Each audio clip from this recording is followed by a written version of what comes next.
This is the 200 hall, and we'll actually share some of this. We have like 3 classrooms over here, and the Phoenix School will be in some of the other buildings.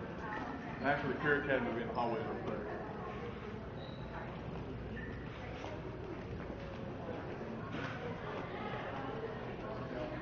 Oh, come on in. This is Mr. Vick, who's following me around here, and I'll say something. He's done some great heads-up work. Put a little information on the board. This is computer support. Of course, the classroom area in the back is actually where they do the work on the computers. So it's a pretty nice room. It's kind of unique. It's got kind of built in this corner where there's 2 entrance and exit systems, and it's going to, of course, what it do: PC repair, computer concepts, operating systems, and so forth. So it's a pretty neat classroom. There's workstations, everything are kind of cool.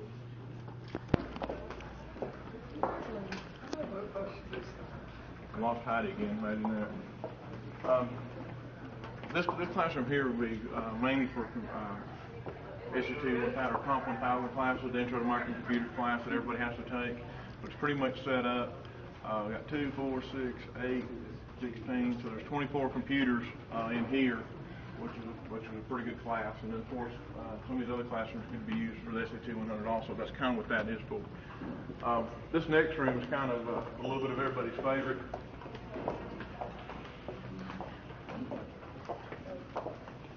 A lot of times in math nowadays, you're going to be using the computer, and you're going to have to do desk work as well. So the way these computers work is when the computer's up, everything's stored right here. You can pull the keyboard out, and you can pull the mouse out from down there, and you can, I guess I can go here, but you have your computer to use. You can store it back like it is, and you can retract it down to where the teacher's not looking over if you're not doing the work. They'll actually come up. Like James Bond. Anyway, they'll go up like that, or you can put them down if you're not using them. And there's switches here on the desk, and also there's remotes. They're supposed to work. Let's try this.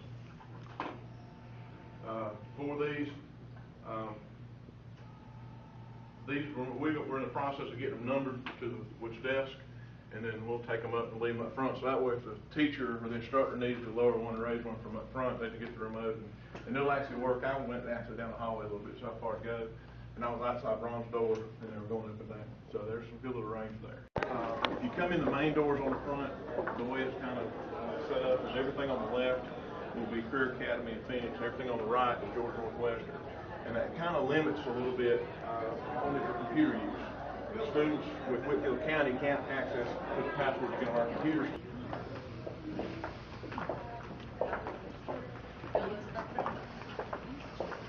If you come in here on the right, this is our Industrial Systems Lab. Scott Spears is the instructor. Y'all come on in.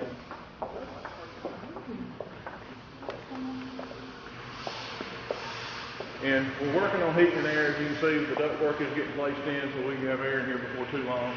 The students will be assigned computers to do their work on. He's actually got some of the robots running and so forth. And he's got some trainers right there, but I'm going to let Scott give you a 2 or 3 minute overview. This is basically our automation lab. As you can see, everybody's getting the robots. Even in this area, robots are a big thing. Anything that can work, that costs less money, and doesn't grab about long hours, comes with robotics. We will teach our students how to repair and to program the robots. We also have PLC programming. All automated labs will have the heart of them here for PLC. Basically, it's an industrialized computer. It's just made to carry to better get hit, dust, the heat.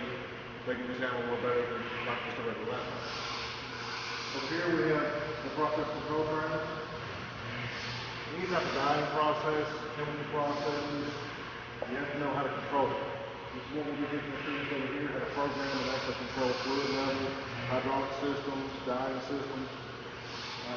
Really good beneficiary to the Mohawk and Shaw guys. They actually come to me and tell me that's something that's really lacking. The guys that can do the controls. So, working on that. We have more equipment coming. This lab will be one of the most automated labs in the country. you mentioned that there was something about copper science for robot farm and moving. Oh, okay. What was the time that you used to do? Those can actually spin 10 pounds, 360 degrees, and stop at 100,000th of an inch before they start. They will, it is repeatable up to 100,000 times. And the cycle that those robots are running, how much program does it take to operate? That's actually a total of about 25 moves. To program, you actually move it to that point. It's called the primary robot. You move it to where you need it, and you actually put in the code there. This is our electronics bay. And as you can see, this will be the electronics classroom, so they'll do their classroom work in there, and they'll come out here. This is Ronald Turner, and he's going to be our electronics instructor. And these two programs are very close united. It's actually a dual enrollment, or excuse me, a dual degree program, to where when you finish, you have the electronics and the industrial systems. And I'll let Ronnie tell you a little bit about some of this stuff here. What you're seeing here, I've broken down these labs that we have today to what the student's going to see this first semester here. As we start into this, here's some of the experiments to give us something to relate it to. We know our power, we've got our lights on here. This is the generator. And the squiggly lines you see there is the power that's being put out from that generator. Now, of course, this particular instrument here is an oscilloscope. Of course, you're familiar with it from your soap operas. You always see this when someone asks for a raise. They typically get a flat line, no signal. So hopefully we can keep everything with a signal. This is the pulse that's coming off the generator. As we go from there to here, we know about AC, how to measure that signal, what its names are, all the values of it. Here, we're in a phase shift. Notice there's two traces on the screen called phase shift.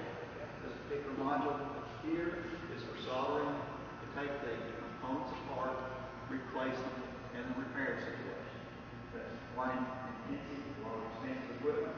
This is an intermission program. It's electronics, yes, but we mesh it into other things. Now, that's what the employer wants.